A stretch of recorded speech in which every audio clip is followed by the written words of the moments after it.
If you're new in town or just new to this whole podcast thing, you're tuning in to Law by Night, the podcast that discusses all things vampiric with no fear of breaching the Masquerade. In this episode, we shall explore the complex Labyrinth and the violent Tempest, places in the Underworld only the brave or stupid traverse, as well as the weird creatures that call the Tempest their home.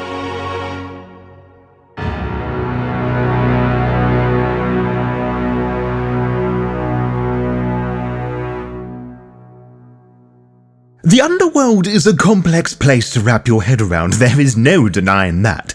Time and time again, we have looked at how none of it makes sense to us mortals. Imagine it for a moment. Imagine it like an onion, something with layers. The Skinlands, which is where we are. The Shadowlands, the deathly version of our human cities. Both of these are divided by the Shroud. Separating the Shadowlands from the deeper Underworld is the mystic storm called the Tempest, a perpetually swirling maelstrom of energy, memories and spectres issuing from the Labyrinth and continuously raining plasm and materials on both the Shadowlands and Dark Kingdoms. The Tempest is generally weaker in the Shadowlands, although this changes when a maelstrom occurs. Further into the Underworld are the Dark Kingdoms, the mishmash of old cultures stacked on top of each other. Further beneath that, you have what is known as the Abyss, which is said to serve the prison for the fallen, demons if you wish to believe the Bibles.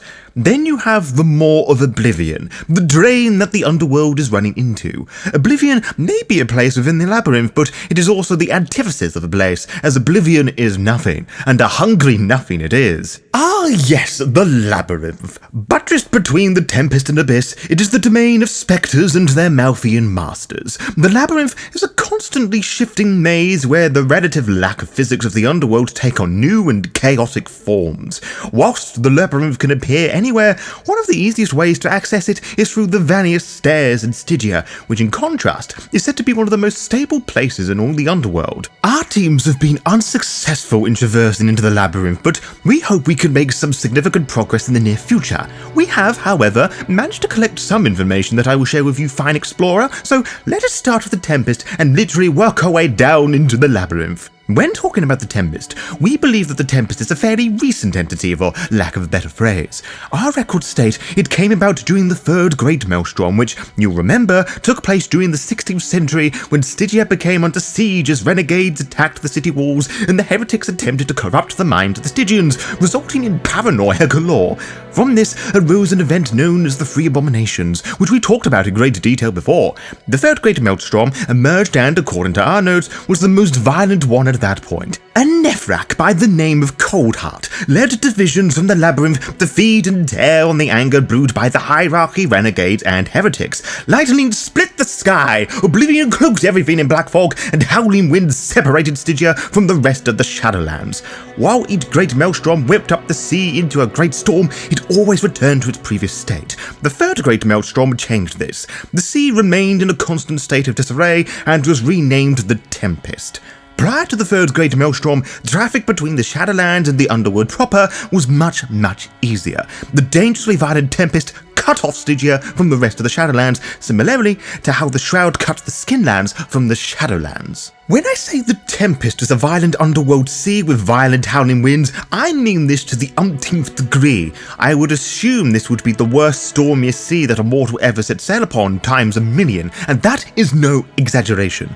You see, the Tempest is not like a storm of our world, one consisting of mere wind, clouds, and water. Remember, the Underworld has its own rules, most of which are just a myth to horse about with. The Tempest is a storm of broken glass, magma, nightmares, acid, burning plasma, and any other horrific substance one can imagine. We also believe the Tempest is a three-pronged storm. What I mean is that storms in Skinlands are essentially two-dimensional. The Tempest exists in 3 dimensions, at least a report of ours claims. I'll admit, I don't understand it either, but I find attempting to understanding a magma storm of nightmares seems a little bit silly. Regardless, I think it is safe to say the Tempest is anything but safe. Without knowledge of the proper byways to travel, usage of the Argos Arconi, or help from a ferryman guide, a Wraith has no hope of making it through in one piece. The storms aren't the only things they need to worry about, as there are spectres and Wishitimu of plasmics to worry about. Wishitimu are non-spectre-like entities that exist in the Tempest, whilst plasmics are subsequent of this and come in all shapes and sizes and have been quite difficult for us to catalogue, so I suspect the Doomslayers have similar issues. Who are they? Patience, Explorer. We'll get onto them soon, I promise. If not tonight, probably the next. You should know about some Wishitimu first. Allegedly spawned from the chest of an angry Victorian race by the name of Henry Tyndall, the Tinder Hounds are nightmarish beasts shaped like enormous black dogs with multiple snarling heads and blazing green eyes. A Tinder Hound is a massive creature, standing 4 to 5 feet high at the shoulder and leaving a heavy trail of soot wherever it goes. Its multiple heads, as few as 2 or as many as 15, belch gouts of green fire when on the hunt, and its corpus emits a choking veil of cinders to blind and incapacitate its prey. Most Tinder Hounds have short or docked tails, but some have been reported to possess a long whip-like appendage tipped with a cluster of viciously barbed hooks. Elirons have been a menace to travellers as long as Wraiths can remember, soaring the Tempest on their wings in search of prey. Our studies inform us that these airborne predators have long, whip-like reptilian bodies and broad, bat-like wings. The plasmic's head is little more than a rounded knob of pseudo-cartilage and a circular, lamprey-like mouth full of razor-sharp teeth. The Eliron possesses only a rudimentary sensory organs, manifesting as a cluster of small bumps above its pulsating mouth. Like chameleons, the creatures can alter their coloration to match their surroundings, making them extremely difficult to spot. For somewhat more spooky vibes, there are the Cerament, or Mind Reapers, or Memory Thieves. They are filmy, translucent masses of ectoplasm with a roughly human shape. Its corpus is laced with a fine network of veins and arteries, which pulse hypnotically when the plasmic entangles a victim, and is to be the mindless remnant of wraiths that failed to escape their cows and were lost to the Tempest, though no evidence has yet been found to prove or disprove this notion. One of the most recent of these entities are the Shroud Rippers, who were spawned after the most recent Maelstrom. They are, according to our notes, melon-sized knot of muscle and cartilage surrounded by 10 long bony appendages. Thin webs of rubbery flesh stretch between each appendage,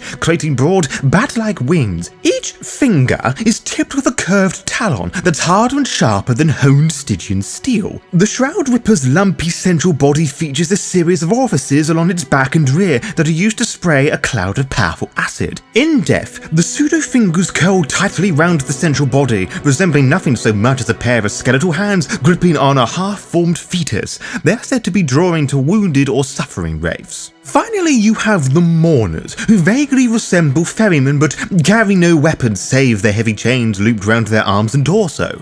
Mourners are robed entirely in black, though the substance appears to have a life of its own, sliding like oil around their skeletal frames. Their faces are hidden within the shadowy depths of their hoods, and the only sound they are known to make is a low, mournful moan that fills those who hear it with icy dread. The gaunt figures seem to move with funeral slowness, yet cover more ground than would seem physically possible.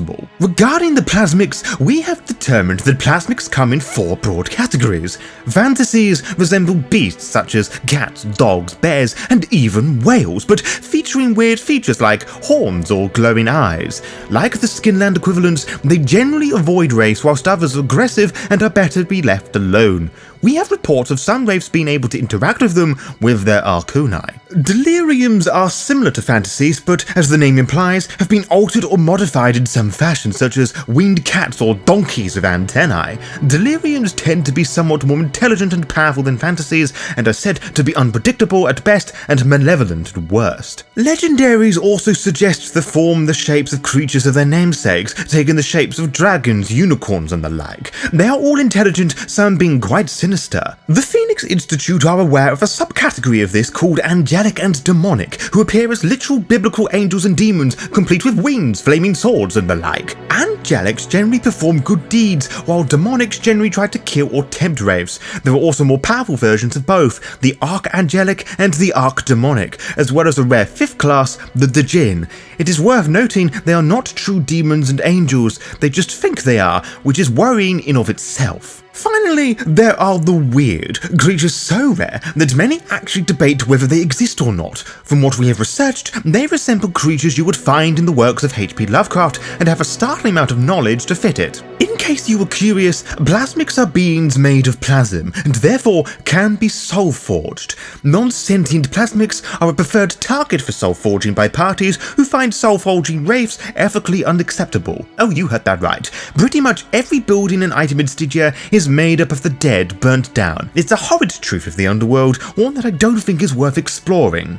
For now, at least. Instead, let us descend back into the Tempest and towards the Venus Stair, which is composed of a black stone of an unknown type that is roughly carved around 18 inches wide and 12 inches deep. The black walls of the stair are lined with a bloody pink stone that seems to pulse and rife in the darkness.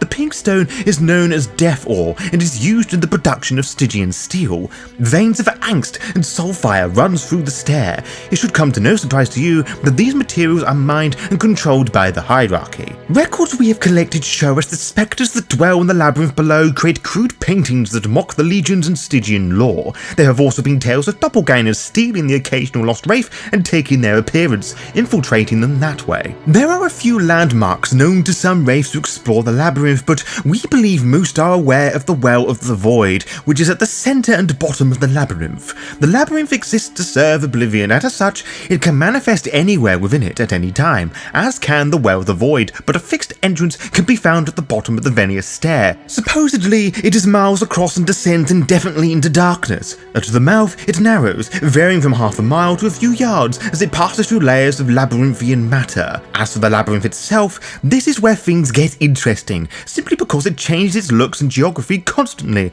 as mentioned many times before. What dwells there has the sole intention of destroying the universe, puppeted by ancient Malthians. It is the final destination of the Doomslayers, taking their hunt against the forces of Oblivion. It runs deeper and wilder than anything you and I can comprehend. Infinite space and density is quite a lot. Whilst we at the Phoenix Institute have been unable to venture into the labyrinth, we do have some information about it that will be worth sharing, information we've collected from places. It is made up of a black stone that absorbs almost all light, meaning there is no real illumination at all. The occasional bit of sulfur and exotic materials can be found, be it once or twice a day. That said, spectres have been known to light torches, but I don't think many people would feel good knowing that. Some spectres can even draw the labyrinth onto themselves. The traditional path is rocky, with irregular corridors that run within 10 degrees of all planes, and living quarters are said to be fashioned like factories, hospitals, and other stereotypical nightmare fuel.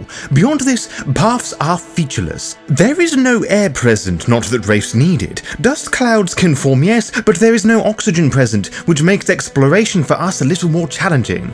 Plasm leaks through the walls and ceilings, which some accounts stating it just floats. Entrances and exits are wrinkled in both internal and external stresses, which are caused by the labyrinth tremors caused by the Tempest. There are also blowholes that spectres use for harrowing, so it is best to steer clear from those. It is also worth noting that leaving the labyrinth may stop you from leaving it if your determination to complete your goal is too great. We were unsure what this meant at first, but then it occurred to us that this information came from a Doomslayer who was hell-bent on destroying spectres.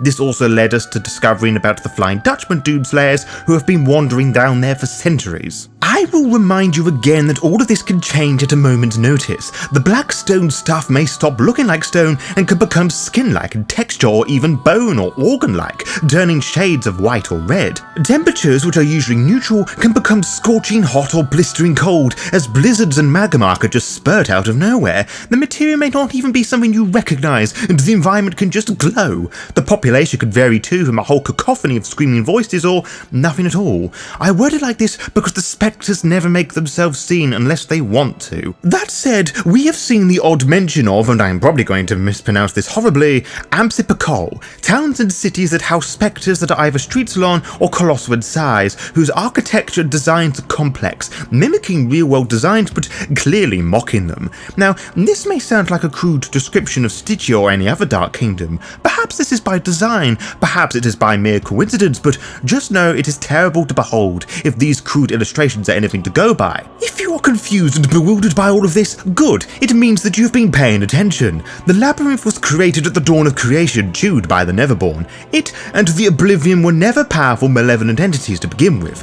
Everything else is in dispute and debate, including what we have discussed tonight and what I just said. The Labyrinth and indeed the Tempest are things of nightmares which have resulted in many raves speculating whether the Doomslayer's efforts are in vain. Now what do you think? Are they brave or are they just foolish? To be kept updated, follow the Lore by Night VTM Twitter and Instagram pages to find out when we upload each episode. You can also find out by subscribing to the YouTube channel and clicking on the little bell, and you'll be immediately notified when the latest episode is live. Until next time, farewell.